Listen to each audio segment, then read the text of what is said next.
మీ పిల్లలు ఫారెన్లో చదవాలనేది మీ కల? మీ కలను నిజం చేసే ఏకైక సంస్థ విదేశ్ కన్సల్ట్స్. నమస్కారం, ఐడ్రీమ్ ప్రేక్షకులకు స్వాగతం. కాలభైరవుడిని ఎలా ఆరాధించాలి? కాలభైరవుడికి ముఖ్యంగా కొన్ని గుళ్ళల్లో చూసినట్లయితే గుమ్మడికాయతోటి దీపారాధన అనేది చేస్తూ ఉంటారు. ఇది చేయటానికి గల కారణం ఏంటి, ఈ విశిష్టత ఏంటి, విధి విధానాలు ఏంటి అన్నీ కూడా ఇవాళ మనం తెలుసుకుందాం. అయితే ఈరోజు మన స్టూడియోలో మనతో పాటు ఉన్నారు ప్రముఖ ఆధ్యాత్మికవేత్త, జ్యోతిష్య, వాస్తు పండితులు బ్రహ్మశ్రీ నానాజీ పట్నాయక్ గారు. వీరితో మాట్లాడి తెలుసుకుందాం. నమస్కారం గురుజీ. శ్రీమాత్రే నమః.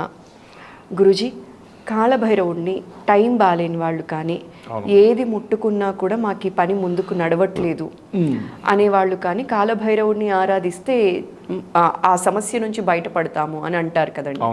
సో కాలభైరవుడిని ఆరాధించే విధానం గురించి అండ్ అలానే కొన్ని గుళ్ళల్లో చూసినట్లయితే ఈ బూడిద గుమ్మడికాయతో దీపారాధన చేస్తూ ఉన్నారండి. అసలు ఇది ఎలా చేస్తారు, ఈ విధి విధానాలు ఏంటి, అష్టములకి పూజించే విధానం ఏంటి అనేది మా ప్రేక్షకులకి వివరంగా చెప్తారా అండి? తప్పకుండా అమ్మా. ఇప్పుడు బూడిద గుమ్మడికాయతో ఎందుకు చేస్తారు, వేరే పదార్థంతో చేయొచ్చు కదా అంటే, కాలము, కాలభైరవుడు, కాల శబ్దానికి మనకి కొన్ని పదార్థాలు చెప్పబడ్డాయి.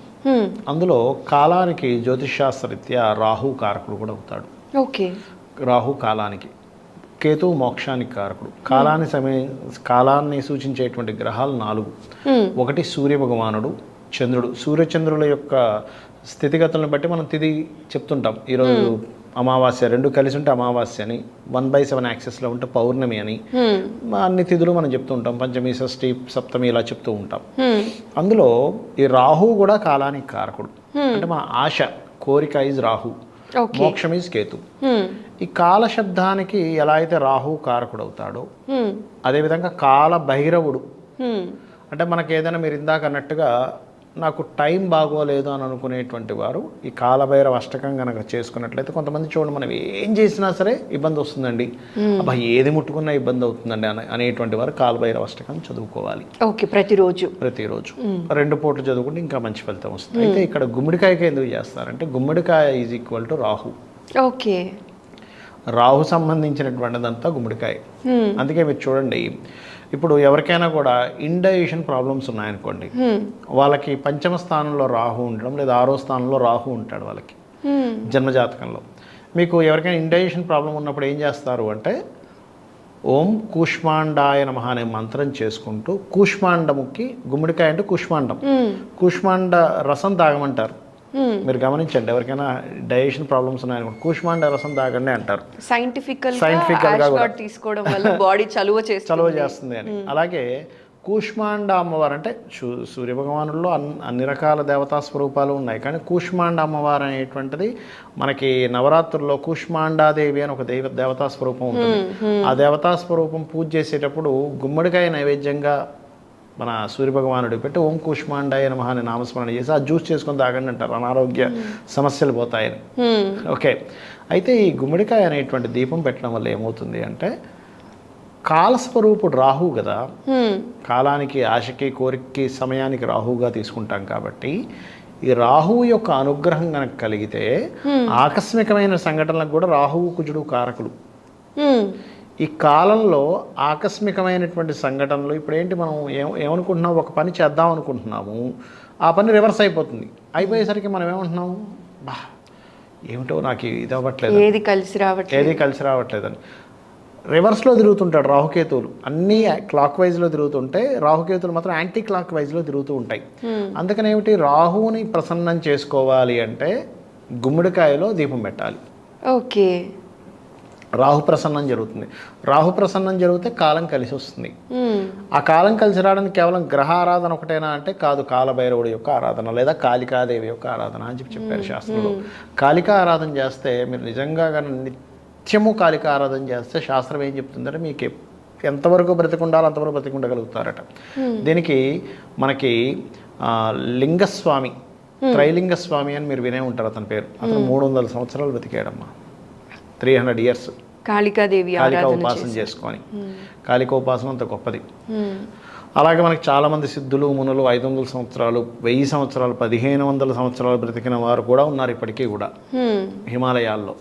అంటే ఏమిటి, కాలాన్ని జయించడం జరుగుతుంది. కాలభైరవుడు అష్టకం చదివిన, కాలభైరవ సంబంధించినటువంటి పూజాది సంబంధించిన కార్యక్రమాలు చేసిన.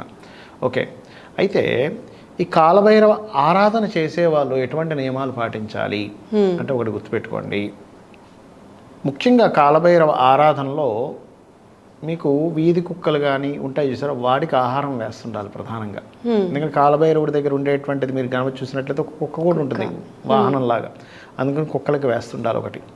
రెండవది ఏమిటంటే పొరపాటును కూడా కాలభైరవ పూజ చేసేటువంటి వారు మీరు ఒక మాట అన్నారంటే, ఈ పూజకని కదా ఏ పూజకైనా సరే మీరు ఒక మాట అన్నారు అంటే ఆ మాట అలాగే నిలబెట్టుకోవాలి. మాట తప్పకూడదు, మాట అస్సలు తప్పకూడదు. కాలభైరవ అనుగ్రహం ఉండదు మాట తప్పితే. నేను కాలభైరవ పూజ చేసేస్తున్నానంటే కానీ ఇక్కడ మాట తప్పుతున్నా అంటే అది పోతుంది. మాట తప్పకూడదు ముఖ్యంగా కాలభైరవ అనుగ్రహం మీకు కలగాలి అంటే. ఓకే, అలాగే ఈ కాలభైరవ అష్టకం ప్రత్యేకంగా మంగళవారాలు శనివారాలు కనుక చదివితే ఇంకా మంచి ఫలితం ఉంటుంది. నిత్యం చదువుకోవాలి, కానీ ఈరోజు ప్రత్యేకంగా ఏదైనా సరే ప్రత్యేకమైనటువంటి నైవేద్యం చేయడం మంగళ శనివారాలు కనుక చేసినట్లయితే సహజంగా జ్యోతిషాస్త్రరీత్యా కూడా మనకి నవగ్రహాల్లో మంచి ఫలితాలు ఇచ్చేవి, మన కర్మల్ని అనుభవింపజేసే గ్రహాల్లో శనికుజులు ప్రత్యేకంగా ఏంటంటే మనం పూర్వజన్మలో చేసినటువంటిది ఏదైతే కష్టతరమైనటువంటిది ఇంకోరికి ఇచ్చిన కష్టం ఆ రూపంలో మనకు వస్తూ ఉంటుంది. శనికుజ రూపాల్లో, వేరే గ్రహాల రూపంలో కూడా వస్తుంది, కానీ వీటి ద్వారా తొందరగా వస్తూ ఉంటుంది ఫలితం. అందుకని ఈ కాలభైరవ అష్టకం కనుక చదువుకుంటూ ముఖ్యంగా శని మంగళవారాలు కనుక ఎవరైనా సరే ఈ బెల్లముతో చేసినటువంటి పదార్థాన్ని, అందులో మీరు ఇందాక అన్నట్టుగా మనం గుమ్మడికాయ కలిపి బెల్లంతో చేసిన పదార్థాన్ని కనుక నైవేద్యంగా పెట్టి దాని అందరికీ పంచినట్లయితే కూడా దోషం పోతుంది. ఓకే, అంటే బూడిద గుమ్మడికాయ బెల్లం కలిపి ఏదైనా నైవేద్య పదార్థం ఒక స్వీట్ లాగా చేసి స్వామికి పెట్టచ్చు. స్వామికి పెడితే చాలా మంచిది అది.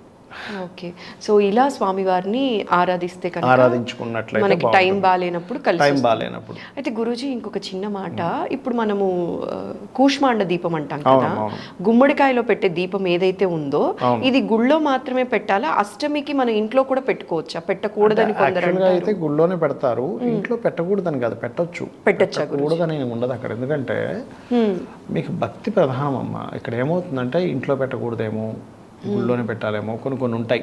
మీకు గుళ్ళో పెట్టే ఛాన్స్ లేదు. అన్ని గుళ్ళో పెట్టే ఛాన్స్ ఉంటుందా చెప్పండి? మనకి దగ్గరలో గుడి ఉండదు, పెట్టనివ్వరు. అలాంటప్పుడు చిన్న ముక్క చిన్నగా కట్ చేసుకోండి. మరి ఇంత పెద్దదేం పెట్టాల్సిన పని లేదు. చిన్నగా ఒక గుమ్మడి ముక్కలా తయారు చేసుకొని దీపాన్ని దాని మీద పెట్టి పెట్టండి, తప్పులేదు. ఓకే, అలా కూడా మనం పెట్టుకోవచ్చు. అక్కడ భక్తి ప్రధానం. ఇక్కడ ఏమిటంటే కాలభైరవుడు నేను అర్చిస్తున్నాను, నాకున్నటువంటి కష్టము ఆ కాలభైరవుడు నాకున్న బ్యాడ్ టైం తొలగిస్తాడు, ఆయనే నాకు దిక్కు అనేటువంటి దాంతో ఉండాలి. కానీ నేను దీంట్లో పెట్టాలా దాంట్లో పెట్టాలా, ఇలా చేస్తే ఇదేమో, ఇలాంటివి ఎప్పుడు పెట్టుకోకూడదు, గుర్తుపెట్టుకోండి.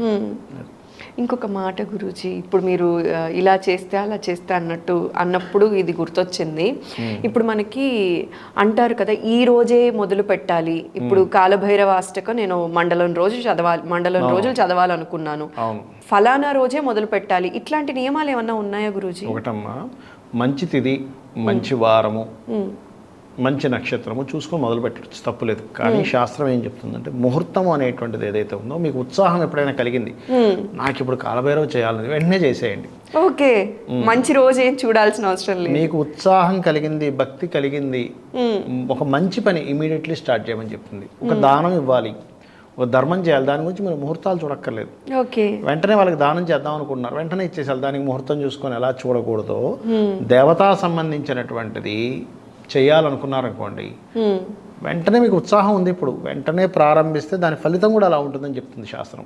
ఓకే, చాలా విషయాలు ఏం చేస్తారు, సరే చేద్దామా, నెక్స్ట్ వీక్ నుంచి స్టార్ట్ చేద్దాం, ఏకాదశి ఉంది కదా, అప్పుడు మర్చిపోవడమా, ఇంకోటి ఏదో వస్తున్నారు, రేపు అయిపోయింది కదా, మళ్ళీ ఇంకొక 2 weeks తర్వాత అప్పుడు చేద్దాం, ఇప్పుడు మనకి ఈ మధ్య అంతా బిజీగా, ఇంకా అది ఫలించదు. ఓకే, అది ఫలించినప్పుడే చేయాలి. మీకు ఉత్సాహం ఉంది, ఆనందంగా ఇప్పుడు నేను చేయాలని ఉత్సాహం వచ్చింది, ది బెస్ట్ ముహూర్తం, ఇంకది దానికి మించింది లేదు. చాలా మంచి విషయాన్ని ఇవాళ మా ప్రేక్షకులకు తెలియజేసినందుకు మరోసారి ప్రత్యేక ధన్యవాదాలండి. నమస్కారం గురూజీ. శ్రీమాత్రే నమః.